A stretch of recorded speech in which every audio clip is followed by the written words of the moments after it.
Ticket किसको मिलेगी ये मैं कुछ नहीं कह सकता, लेकिन जिसको टिकट मिलेगी सब उसी के लिए काम करेंगे। हुड्डा साहब के भी काफ़ी करीबी थे, कैसी ये मतलब ये दिलों के रिश्ते कैसे दूर दूर हो गए? ये गुट अलग अलग हो गए हैं, इसमें कोई दो राय नहीं है।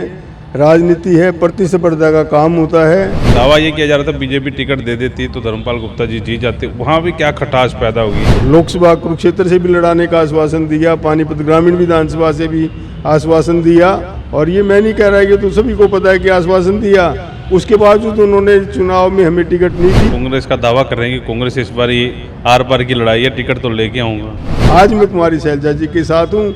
हुड्डा जी भी कांग्रेस पार्टी में हैं, वो हमारे कांग्रेस के नेता हैं, और उसमें हमें कोई अतिशयोक्ति नहीं। भारी पड़ेगा हरियाणा के ऊपर।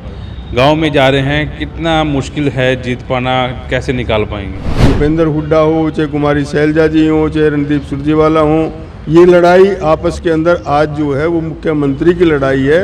वॉइस ऑफ पानीपत देख रहे हैं आप, और मैं हूँ आपके साथ कुलवंत सिंह। चुनावी मौसम है तो हर कोई नेता जो है, हर पार्टी जो है सक्रिय नज़र आ रही है, और पूरे हरियाणा में कांग्रेस ताल ठोक रही है कि इस बार 75 पार वो खुद करेंगे और सरकार वो बनाएंगे। लेकिन कसम ये चल रही है कि कांग्रेस में भी फूट पड़ गई। हुड्डा साहब अलग हो गए और तीनों जो बड़े नेता हैं वो अलग हो गए। सूची जारी होनी थी कांग्रेस के जिला अध्यक्षों की, लेकिन वो जारी जो नहीं हो सकी क्योंकि फूट बड़ी पड़ी थी।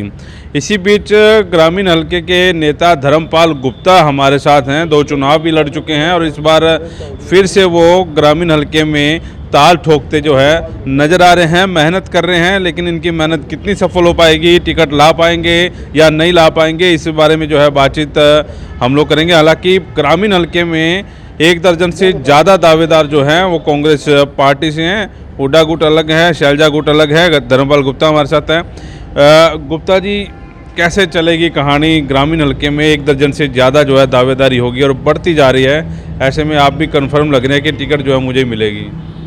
देखिए, टिकट किसको मिलेगी ये तो मैं नहीं कह सकता। जैसे कि आपने कहा कि गुट अलग अलग हो गए हैं, इसमें कोई दो राय नहीं है। राजनीति है, प्रतिस्पर्धा का काम होता है। गुट नहीं कह सकते इसको, हर आदमी वो मुख्यमंत्री की लड़ाई में है, हम विधायक की लड़ाई में हैं। टिकट किसको मिलेगी ये मैं कुछ नहीं कह सकता, लेकिन जिसको टिकट मिलेगी सब उसी के लिए काम करेंगे। अच्छा, हम क्या नाम दें? आप गुट नाम नहीं देते, हम क्या नाम दें, और आप क्या नाम देते हैं इसको? आप नाम गुट का दे रहे हो तो हम भी कह देते हैं कि गुट है। जैसे मैं कुमारी शैलजा जी के नेतृत्व में काम कर रहा हूँ, आप उसको गुट मान लो या एक खेमा मान लो, क्योंकि नेता अपने पार्टी में रह करके किसी ना किसी नेता के साथ तो कॉन्फिडेंस लेना ही पड़ता है। मेरा कॉन्फिडेंस कुमारी शैलजा जी में है, कुछों का कुछ और में होगा तो इसको गुट ही मान लो, गुट कोई दिक्कत नहीं है। लेकिन आप मेरे ख्याल हुड्डा साहब के भी काफ़ी करीबी थे, कैसी ये मतलब ये दिलों के रिश्ते कैसे दूर दूर हो गए? देखिए, हुड्डा साहब के मैं बहुत करीब था, और हुड्डा साहब कई मरतबा मेरे यहाँ आए भी, और मैं भी हमेशा ही हुड्डा जी से मिलता रहा, और उन्होंने मुझे आश्वासन भी दिया था, लोकसभा का भी आश्वासन दिया था टिकट देने के लिए। लोकसभा कुरुक्षेत्र से भी लड़ाने का आश्वासन दिया, पानीपत ग्रामीण विधानसभा से भी आश्वासन दिया, और ये मैं नहीं कह रहा है कि तो सभी को पता है कि आश्वासन दिया, उसके बावजूद उन्होंने चुनाव में हमें टिकट नहीं दी। हमने जिसको उन्होंने टिकट दी हमने उसके लिए काम किया, और जब हमारी कुमारी शैलजा जी प्रदेश अध्यक्ष बन गई तो हम उनके नेतृत्व में आ गए। अब उनको ये बात कैसी लगी तो अब मैं उसके बारे में क्या कह सकता हूँ, लेकिन आज मैं कुमारी शैलजा जी के साथ हूँ। हुड्डा जी भी कांग्रेस पार्टी में हैं, वो हमारे कांग्रेस के नेता हैं, और उसमें हमें कोई अतिशयोक्ति नहीं है। लेकिन बीजेपी के लिए भी आपने बहुत मेहनत की थी, और दावा ये किया जा रहा था बीजेपी टिकट दे देती तो धर्मपाल गुप्ता जी जीत जाते, वहाँ भी क्या खटास पैदा होगी? क्योंकि बीजेपी तो लहर चल ही रही थी। देखिए, बीजेपी में 2009 में मेरा पार्लियामेंट बोर्ड में लोकसभा करनाल से नाम गया था, इस बात का इतिहास गवाह है। आईडी स्वामी जी को टिकट सिर्फ इसलिए मिल गई थी, अडवाणी जी ने कहा कि भी जो सीटिंग एमपी हैं उन्हीं को टिकट दी जाएगी, तो उनकी उस संबंध में आकर के मेरी टिकट कटी। 2009 में 2 नाम पार्लियामेंट बोर्ड में गए थे यहाँ से, मेरा नंबर 1 पे, संजय भाटिया का 2 पे विधानसभा का, लेकिन जो आज के मुख्यमंत्री हैं खट्टर जी, उन्होंने कहीं ना कहीं जा कर के कोई बात कही कि भाई कोई बात ऐसी है, तो उनको टिकट मिल गई। लेकिन मुझे प्रोफेसर गणेशी लाल की, सुषमा स्वराज की, कृष्णपाल गुर्जर जी की इन सब की बधाई मुझे आ चुकी थी कि आपको चुनाव की कांग्रेस की उसकी भाजपा की टिकट मिल रही है और आप अपनी तैयारी करो। टिकट मिलती तो निश्चित तौर पे मैं जो है वो विधायक बनता, लेकिन नहीं मिली तो ये ऊपर वाले की मर्जी या हमारी किस्मत। लेकिन अब तो पूरा जोर शोर लगा रहे हैं, कांग्रेस का दावा कर रहे हैं कि कांग्रेस इस बार ही आर पार की लड़ाई है, टिकट तो लेके आऊँगा। देखिए, मैं जहाँ भी रहा जोश तो मेरे में पूरा रहा और मैंने तन मन धन से उस पार्टी के लिए काम किया। आज मैं कांग्रेस में हूँ तो पार्टी के लिए समर्पित हूँ और इधर उधर में देखने की आदत नहीं है। इस बात के गवाह तो आप खुद भी हैं कुलवंत जी, और बीजेपी में भी जब मेरी टिकट कन्फर्म हुई तो आप तो इस बात के गवाह ही हैं कि जब सुरेंद्र अलावत जी के यहाँ हम आते थे तो आप वहाँ होते थे और आपको तो पता है कि मेरी टिकट कन्फर्म हुई थी। तो और तो कोई माने ना माने, लेकिन आप तो पता ही है।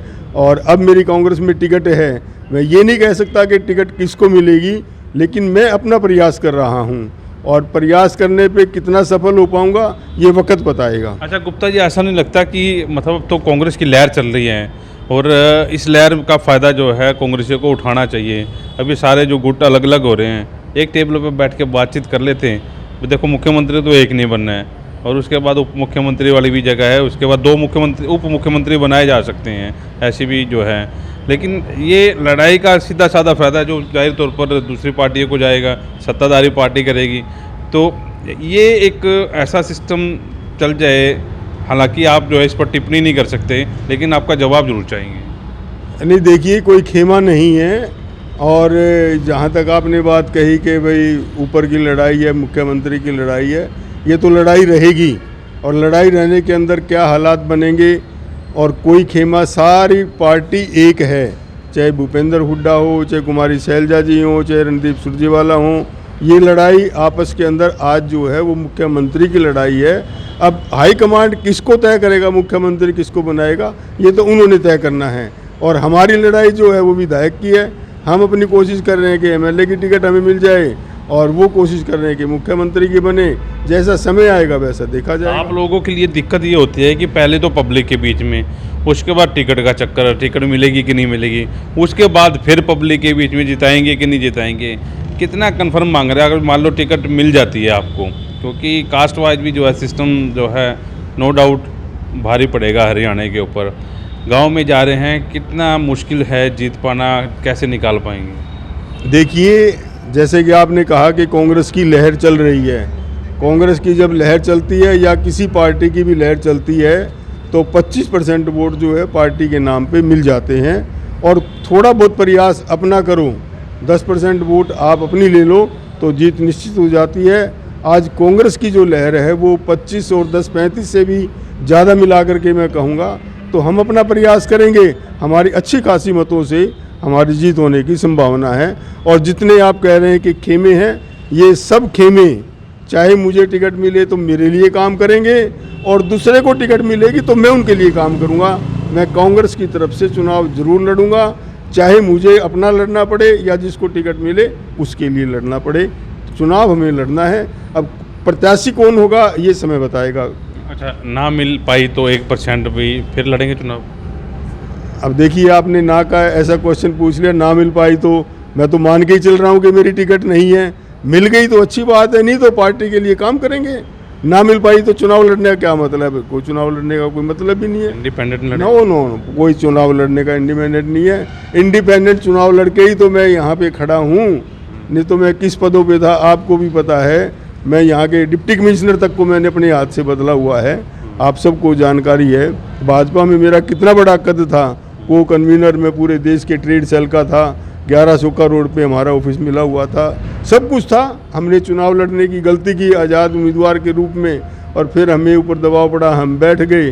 तो अब कांग्रेस में रह करके कांग्रेस के लिए चुनाव लड़ेंगे। कौन प्रत्याशी होगा, मैं बार बार ये बात कह रहा हूँ, इस बात कोई मैटर नहीं करती है। मैं कुमारी शैलजा जी के नेतृत्व में कांग्रेस में हूँ, चाहे जो मर्जी जो परिस्थिति आ जाए, हमने अपने आप को कांग्रेस मैन डिक्लेयर कर रखा है। और कांग्रेस पार्टी ने मुझे आज भी इतना सम्मान दिया हुआ है कि मैं आपको बता नहीं सकता। अच्छा, मान लो हुड्डा गुट के बंदे को मिल गई, फिर क्या करेंगे? हुड्डा गुट के बंदे को यदि टिकट मिलती है, सबसे पहले माला पहनाने वाला धर्मपाल गुप्ता होगा। ये बात मेरी आप नोट कर लेना। और ऊपर से आदेश आ गए भाई इसकी मदद नहीं करनी। ऊपर से कोई आदेश ऐसे आज तक नहीं आए। क्या हमारी नेता ऐसे आदेश देंगी? आप क्या समझते हैं? ना हुड्डा जी ऐसा आदेश अपने आदमी को दे सकते यदि हमारे को टिकट मिलती है, और ना हमारी नेता ऐसा आदेश देगी। हमारी नेता ने तो कभी इस तरीके के आदेश दिए ही नहीं है। तो मैं आपको फिर कह रहा हूँ, यदि हुड्डा ग्रुप को मिली या किसी और को मिली तो सबसे पहली माला धर्मपाल गुप्ता पहनाएगा और उसको चुनाव में जिता करके लेके आएगा। ये मैं आज अपनी छत के नीचे खड़ा होकर के कह रहा हूँ। अच्छा, बीजेपी के कौन से कामों से प्रभावित हैं पूरे देश में या हरियाणा में या ग्रामीण में? मतलब प्रभावित मतलब या ये काम बीजेपी ने अच्छा किया है? नहीं, बीजेपी ने कोई अच्छा काम नहीं किया। केवल धर्म के नाम पे जनता को बांटने का काम किया, जुमले में आकर के लोगों को बहकाने का काम किया, सुरक्षा के नाम पर धोखा देने का काम किया, लूटपाट कर रही है। चाहे आप किसी तरीके से भी लगा लो, आज फार्मों में अंदर उलझा के रख दिया है लोगों को, प्रॉपर्टी आईडी के नाम पे, हाउस टैक्स के नाम पे, एडमिशन के नाम पे, कार्ड बनवाना हो तो सारी उलझा के रख दिया है। मैं गांव में और कॉलोनी में जाता हूं, लोग रोते हैं कि गुप्ता जी इस सरकार को चलता करवाओ। आज हमारे को कागजों में उलझा के रख दिया है। व्यापारी रो रहा है, कर्मचारी रो रहा है, युवा रो रहा है, स्कूल के बच्चे रो रहे हैं, महिलाएं रो रही हैं, हम रो रहे हैं, और तो और कुलवंत जी भाजपा वाले रो रहे हैं। आप भाजपा वालों से अलग से पूछ के देख लो, वो भी आपको कहेंगे हाँ 2-2.5 आदमी हैं जो सेटिस्फाई हैं, या 1-2 मुख्यमंत्री मान लो, नहीं तो किसी की कोई औकात नहीं है। भाजपा वाले भी रो रहे हैं, हम तो रो ही रहे हैं, भाजपा वाले भी रो रहे हैं। लेकिन ग्रामीण विधायक तो बड़े खुश हैं, कह रहे हैं तीसरी बारी जो लड़ेंगे और जीतेंगे, क्योंकि उनका खुला दरबार जो है रेस्ट हाउस में लगता है, लोग अच्छे खासे जुटते हैं उस दरबार में। ग्रामीण विधायक के बारे में मैं क्या कहूँ, वो तो एक ही बात कहते हैं कि मैंने कोई काम छोड़ा ही नहीं जो ना हुआ हो। आप हमारा आमने सामने बिठा लो, मैं उनसे पूछूंगा कि अपने काम गिनवा दो भी, आपने क्या किया। केवल आपने देखोगे कि गलियों में जाके पेवर लगा रखे हैं, उसमें भी 5 गुना कमीशन है। उसके अलावा उन्होंने क्या काम ग्रामीण के अंदर किया? कोई हॉस्पिटल बनवाया हो, कोई डिस्पेंसरी बनवाई हो, कोई स्कूल बनवाया हो, कोई इन्होंने नई चीज़ बना करके दी हो तो मैं मानूं। आज जाके देखो, अब कोरोना की बीमारी हुई, कोरोना के बीमारी के अंदर आप जाके देखोगे एक भी भाजपा के आदमी बाहर नहीं निकले। जो यहाँ के दुकानदार थे, यहाँ की सामाजिक संस्थाएं थी, यहाँ के जो सामाजिक आदमी थे, उन्होंने कोरोना काल के अंदर काम किया। हमने अब नंबर जारी कर दिया था अपना कि जिस भाई को कोई कोरोना की कोई समस्या हो, कोरोना के बारे में हमारे से संपर्क करे। हमने कितने लोगों को ऑक्सीजन गैस उपलब्ध करवाई, कितने लोगों को हमने हॉस्पिटलों में दाखिला दिलाया, कितने लोगों को अंदर हमने जो है ना वो रेट कम करवाए। यहाँ का जो डिप्टी कमिश्नर था उस समय का, मैंने उसको कहा था कि आप इनके रेट फिक्स करो। आप उस समय के अखबार उठा के देख लो, रेट फिक्स हुए थे। एक डॉक्टर यहाँ पे 50-50 हज़ार रुपये एक दिन के ले रहा था, लेकिन मैंने रेट फिक्स कराए 8,000 रुपये, 12,000 रुपये। सीटी स्कैन के, ECG के, इन सब चीज़ों के मैंने रेट फिक्स कराए थे। भाजपा वाला बताए क्या काम किया? आज डेंगू की बीमारी फैल रही है, दुनिया भर की बीमारियाँ फैल रही हैं। कहीं कॉलोनी में कोई दवाई का छिड़काव कराया हो, कोई दवाइयाँ ये इशू करवा रहे हों। सरकारी अस्पताल देख लो, ये मेरी रिकमेंडेशन से नया अस्पताल जो है ना वो रिकमेंड हुआ था, और तब ये कांग्रेस के शासनकाल में बना था। लेकिन ये रेस्ट हाउस इन्होंने बनवा दिया, अमृत योजना इन्होंने बनवा दी, गेट इन्होंने बनवा दिया, और सारी सड़कों में सीवरेज इन्होंने डलवा दिए। आप कह रहे हैं कि विकास कार्य नहीं हुई। अब आप ये देखो ना कि इन्होंने गेट बनवा दिए, एक गेट पे करोड़ों रुपए खर्च कर रखे हैं। गेट बनने से क्या होगा? आम आदमी को, गरीब को रोटी मिल जाएगी क्या? ये रेस्ट हाउस बना दिया, इससे क्या काम आएगा रेस्ट हाउस का? आज ये रेस्ट हाउस है, इसमें आकर के जो इतने भी अफसर हैं या वो ही आकर के रुकते हैं। आम आदमी को कहाँ भला हुआ? अरबों रुपए ये खर्च कर रहे हैं। आपने कहा अमरूद योजना, क्या अमरूद योजना? हमें तो यही नहीं पता अमरूद योजना क्या है। इसका नाम भी जब अमरूद है तो वो खाने की चीज़ है, ये खा रहे हैं लोग भाजपा वाले। जब नाम ही अमरूद योजना लिखा है तो ये अमरूद समझ के उसको खा रहे हैं, लेकिन पब्लिक हित में कोई काम वो नहीं कर पा रहे। मैं ये समझता हूँ कि इससे बड़ा दुर्भाग्य कुछ नहीं है इस देश का और प्रांत का कि जहाँ भाजपा की सरकार है, लोग इस बात को तराई तराई कर रहे हैं और इस बात को याद रख रहे हैं। चलिए, धर्मपाल गुप्ता हमारे साथ है, तो जाहिर तौर पर चुनाव नज़दीक हैं तो जो भी नेता हैं वो टाल ठोक रहे हैं। तो आप इस इंटरव्यू को सुनकर शेयर जरूर करें और आपको कैसा लगा ये इंटरव्यू में जरूर बताएं। वाइस ऑफ पानीपत के लिए प्रदीप पंचाल के साथ कुलवंत।